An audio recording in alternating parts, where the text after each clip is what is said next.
Hello student, मैं Bajaj sir आज आप लोग को डिस्काउंट बट्टा या छूट लेके आए हैं। पार्ट नंबर 3 है। इसके पहले मेरा पार्ट नंबर 2 हुआ था, आज मेरा पार्ट नंबर 3 है।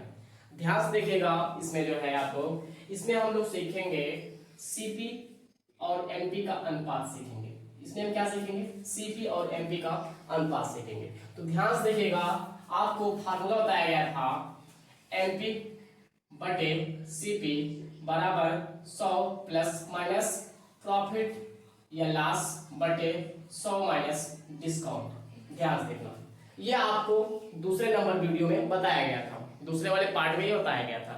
आज मेरा पार्ट नंबर 3 है। ध्यान से देखना इसमें। अब इसको मैं उलट दूंगा। जैसे ही मैं उलटूंगा इसको, ये मेरा सीपी होगा और ये मेरा एमपी होगा।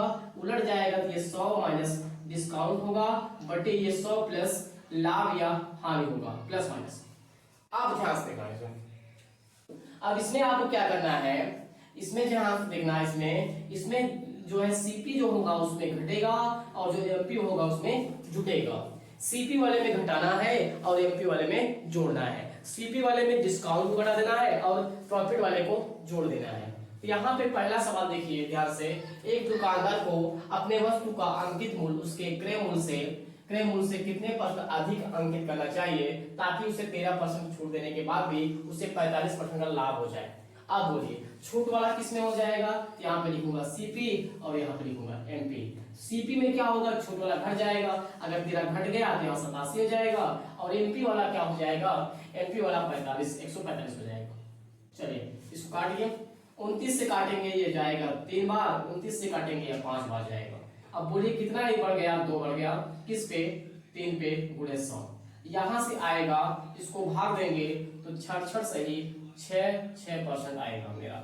अब ध्यान से देखना, मेरा आंसर होगा 6 सही 6%। ये मेरा आंसर होगा। अगला सवाल देखते हैं। ध्यान से सुन लीजिए आप लोग। अंकित मतलब क्रय मूल्य में क्या करना है? छूट वाला घटाना है और अंकित मूल्य में जो है क्या कहते हैं? लाभ को जोड़ना है। हानि रहेगा तो घटाना है।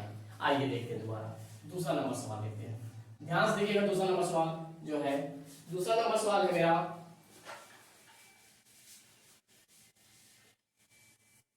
देखिए दूसरा नंबर सवाल है, ये दूसरा नंबर सवाल है, यदि किसी वस्तु का विक्रय मूल्य उसके लागत से 32% अधिक है और उस वस्तु के अंकित मूल्य पर दी गई छूट 12% है तो लागत और अंकित मूल्य का अनुपात करके।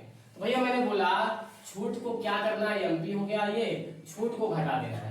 12 घटा दो। जब 100 में 12 घटाओगे तो क्या आएगा? 88 आएगा। क्या आएगा? 88। और जो है इसको जोड़ दो। 100 में इसको जोड़ दोगे 132 होगा। कितना होगा? 132 होगा। अब इसको काट दीजिए। जब इसको हम काटेंगे तो ध्यान से देखिए, 12% का छूट था, इस पे काट दीजिए तो 4 दूनी 8 होगा, 4 दूनी 8 होगा, 4 तिहाई 12 होगा, 4 तिहाई 12 होगा। अब 11 से काटेंगे, 11 दूना 22 होगा, 11 तिहाई 33 होगा। अब बोला क्या है? अनुपात बताइए। तो ये क्या था? अनुपात तो ही था 2:3। क्या होगा? 2:3 होगा। तो 2:3 मेरा कौन सा ऑप्शन सही होगा? दूसरा नंबर सही हो जाएगा। आइए अगला सवाल देखते हैं। ध्यान से देखिए, अगला सवाल है, एक दुकानदार किसी वस्तु के अंकित मूल्य पर 18% छूट देता है परंतु फिर भी 23% का लाभ अर्जित करता है यदि वस्तु का बिक्री पर 18.4। आइए लिखते हैं, इसको मिटा देते हैं। उसके बाद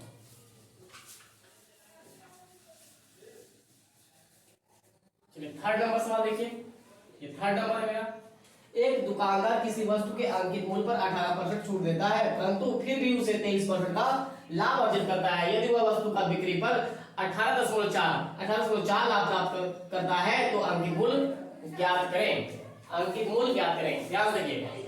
अब यहाँ देखिए 23% का लाभ दिया है, 23% का वैल्यू दिया है, 23% का दिया 18.4। क्या दिया है? 18। 1% और क्या होगा? 23 मतलब क्या होगा? 18.40 मतलब 40 बटे 23। इसको पॉइंट हटाएंगे, डबल जीरो यहाँ बढ़ जाएगा, डबल जीरो यहाँ पे बढ़ जाएगा। जैसे ही जीरो को काटेंगे तो ये कट जाएगा। अब ध्यान से देखना इसको, इसका जो है मल्टीप्लाई करेंगे। क्या करेंगे? इसका मल्टीप्लाई। यहां से करेंगे तो ये 8 बार जाएगा। कितनी बार जाएगा? 8 बार। यहाँ लिखेंगे 8/10। भैया 1% का वैल्यू कितना आया, 8/10 आ गया। 1% का वैल्यू कितना आया, 8/10 आया। अब ध्यान से देखना 100% क्रय मूल्य कितना होता है, 100% होता है, इसलिए 100 से दोनों पक्षों में गुणा करना है। 8/10 गुणे 100, 8/10 गुणे 100, ये जीरो कट जाएगा तो यहाँ 100% बराबर क्या हो जाएगा, 100% बराबर हो जाएगा 80 हो जाएगा। क्या हो जाएगा, 100% बराबर क्या हो जाएगा, 80 हो जाएगा। 100% बराबर क्या हो जाएगा, 80 हो जाएगा। अब ध्यान से देखना, मैंने आपको बोला यहाँ लिखिए सीपी और यहाँ लिखिए एमपी। सीपी में क्या हो रहा है, इसको छूट हो रहा है 18 का छूट, तो बचेगा कितना, 18 का छूट करेगा तो 82 बचेगा, 18 का छूट कर देगा 82 बचेगा। फिर कहता है 123, 123। अब 41 गुना 82 होगा, 41 तिहैया 123 होगा। अब 2 का वैल्यू कितना दिया है, ध्यान से देखो, 2 का वैल्यू 80 दिया है, 2 का वैल्यू 80 दिया है, तो किसके मल्टीप्लाई पे, 40 के मल्टीप्लाई पे, किसके मल्टीप्लाई पे, 40 के।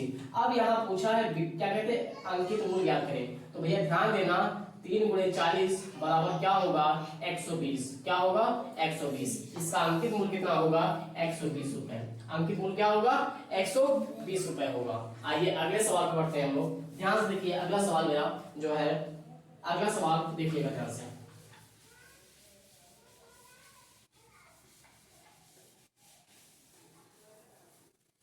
आइए 4 नंबर सवाल देखते हैं हम लोग। ध्यान से देखिए, एक किताब पर छूट विक्रय मूल्य का 30% है और छूट लाभ के बराबर है। जो छूट परसेंट आएगा वह लाभ परसेंट के बराबर है।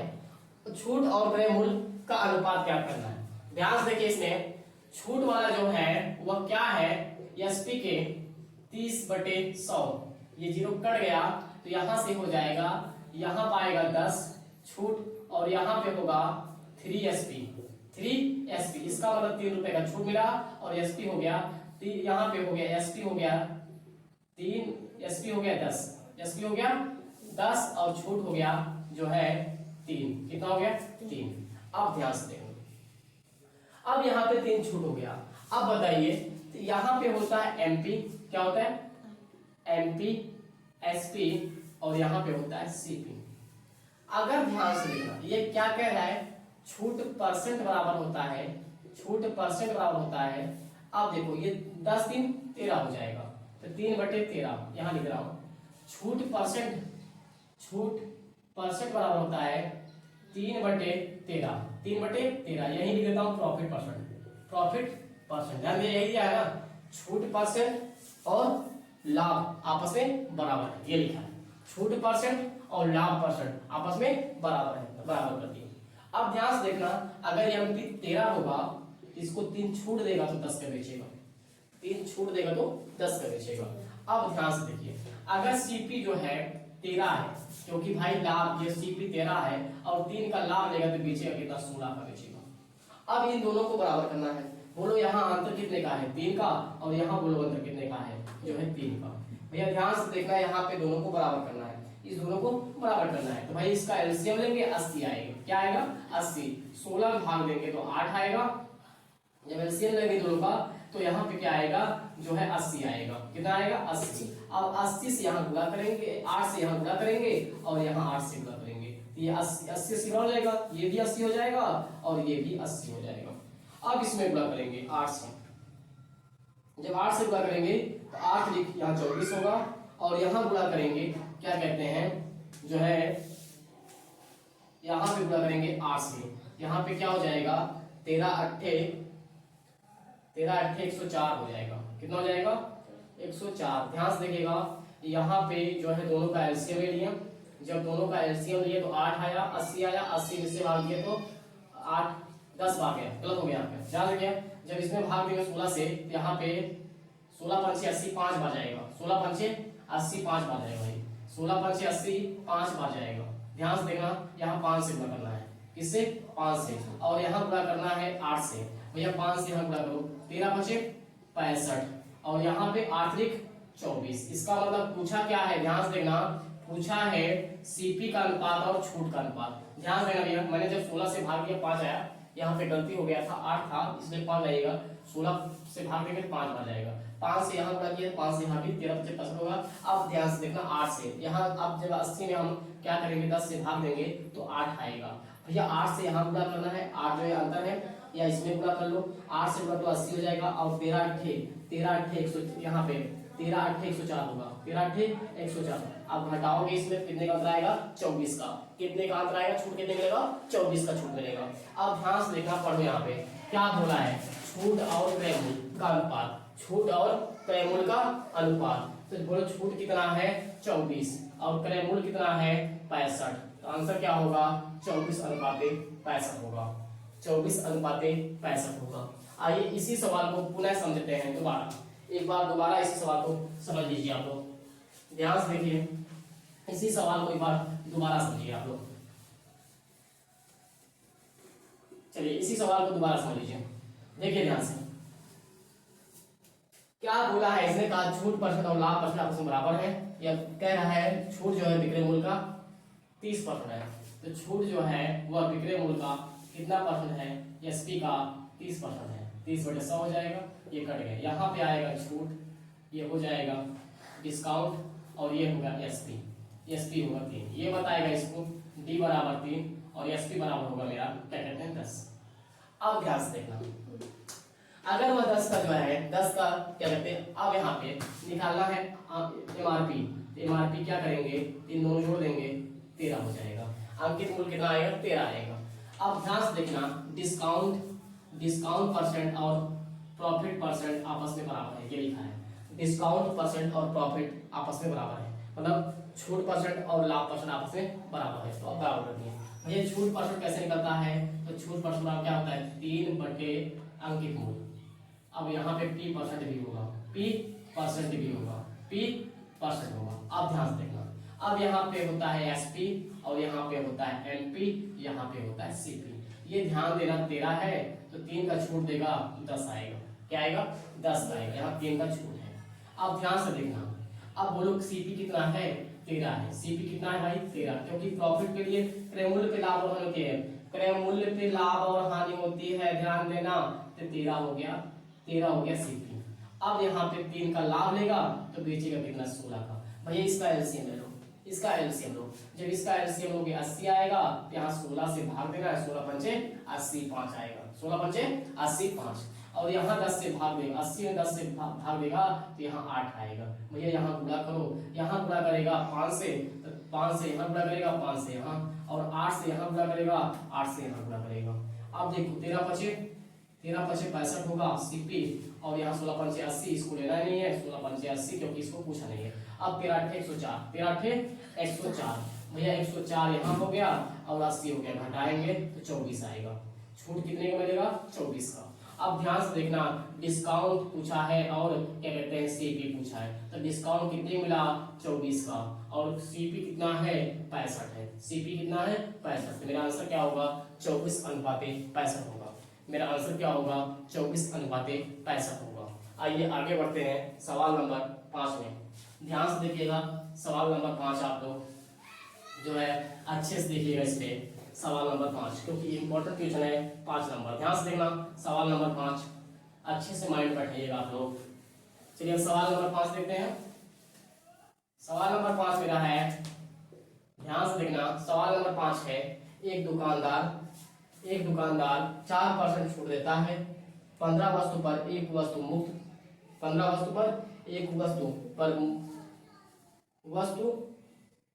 15 वस्तु पर एक वस्तु मुफ्त में 15 वस्तु पर एक वस्तु मुफ्त देता है, 15 वस्तु पर एक वस्तु मुफ्त देता है, भाई इसको मिटा दीजिएगा, 15 वस्तु पर एक वस्तु मुफ्त में देता है और 35% का लाभ कमाता है, क्रय मूल्य एवं अंकित मूल्य का अनुपात। चलिए देखिए, तो यहाँ हो गया CP, यहाँ हो गया MP। अब देखना छूट वाला जो है CP में घटता है और लाभ वाला MP में जुड़ता है। अब यहाँ देखिए तो छूट कितना का है 4%, यहाँ हो गया 4% छूट देगा तो यहाँ 96 हो गया, कितना हो गया 96 हो गया। अगर जैसे ही छूट दे रहा है 15 की जगह पे एक फ्री दे रहा है तो 15 एक 16 हो गया, कितना हो गया 16 हो गया। ध्यान से देखना आगे कहता है इसके बाद 35% लाभ होता है 135। अगर 135 का लाभ हुआ इसका मतलब वह मुफ्त में वस्तु को नहीं देगा, किस पे देगा, 15 पे देगा। अब इसको काटिए, 16 छक्का 96, 16 छक्का 96, उसके 15 9 135, इसको काटो 3 से, 3 दूनी 6, इसको काटो 3 3 का 9, तो आंसर क्या आएगा 2:3, 2:3, आंसर क्या आएगा 2:3। ध्यान से देखना, ऑप्शन नहीं लिखा था, ऑप्शन बना लीजिए 2:3, उसके बाद क्या करते हैं 4:3, अगला ऑप्शन बना लीजिए जो है क्या कहते हैं अनुपात, इसमें बना लीजिए आप लोग विकल्प नहीं दिए थे, बना लीजिए, बी हो गया और सी हो गया 5:2 और डी वाला हो गया 2:4। अब बोलिए इसमें कौन सही होगा, तो 2:3 सही होगा। आइए इसी टाइप का सवाल आगे बढ़ते हैं, अगला सवाल लगाते हैं इसी का। देखिए उसी टाइप का है ये, एक दुकानदार 5% छूट देता है, 18 वस्तु पर 1 वस्तु मुफ्त देता है और 44% लाभ कमाता है, क्रय मूल्य एवं अंकित मूल्य का अनुपात ज्ञात करें। तो मैंने बोला सीपी लिखो यहाँ पे और यहाँ पे लिखो एमपी। अब ध्यान से देखना, 5% का डिस्काउंट, जब डिस्काउंट देता है तो वह घटता है क्रय मूल्य में, किसमें घटता है क्रय मूल्य में, तो क्रय मूल्य में घटाओ 5%, तो बचा यहाँ पे 95%, कितना होगा 95। उसके बाद 18 के जगह एक मुफ्त, 18 है 19 दे रहा है, कितना दे रहा है 19 बटे करो। अब देखो 44% का लाभ होता है 144। अब ध्यान से देखना, ये मुफ्त वस्तु नहीं देगा, अब 44% उसको लाभ हो गया तो मुफ्त में नहीं देगा, तो कितना देगा 18 ही वस्तु देगा, कितना वस्तु देगा 18 ही वस्तु देगा। अब इसको काटेंगे 19 बचे 95, इसको काटेंगे 18 8 144, आंसर क्या आएगा 5:8 आएगा, 5:8 आएगा। तो आंसर कौन सा सही होगा, बी वाला सही होगा। कौन सही होगा, बी वाला। ध्यान से देखिए अगला सवाल देखते हैं, एक दुकानदार अंकित मूल्य को क्रय मूल्य से कितना अधिक अंकित करे कि 9% छूट देने के बाद 4% का लाभ हो।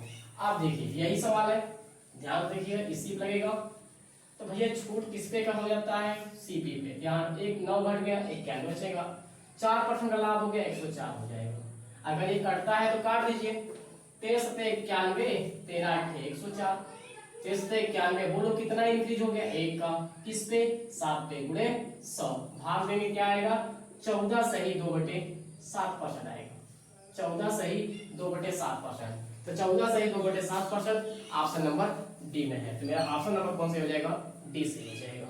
आइए इसी टाइप का अगला भी सवाल है, ध्यान से देखिए अगला भी सवाल इसी टाइप का है, ध्यान से देखिएगा अगला भी इसी टाइप का है। तो छूट किसमें घट जाएगा, छूट किसमें घट जाएगा क्रय मूल्य में, 19 घटा दो इसमें, जब 19 घटा दोगे इसमें तो कितना बचेगा 81 बचेगा। भाई 19 निकल गया तो बचा कितना 81 बच गया, 19 घटा दिए तो कितना बचा 81 बच गया। अब ध्यान से देखना 4 81 बच गया, इसमें 17% लाभ होता है, 117 हो गया, कितना हो गया 117। अब इसको काट दीजिए आंसर आ जाएगा। अब इसको काटिए, इसको काट दीजिए 9 से, 9 से ये भी कटेगा, 9 से ये भी कट जाएगा, 9 9 81 हो गया। उसके बाद इसको काटेंगे 9 1 कम 9 और उसके बचा तो 9 3 27, आंसर क्या होगा 9:13। ऑप्शन नंबर कौन सही होगा 9:13, ऑप्शन नंबर कौन सही होगा, सी वाला सही होगा। कौन सा सही होगा, सी वाला। आइए आगे बढ़ते हैं, ध्यान से अगला सवाल पढ़ते हैं।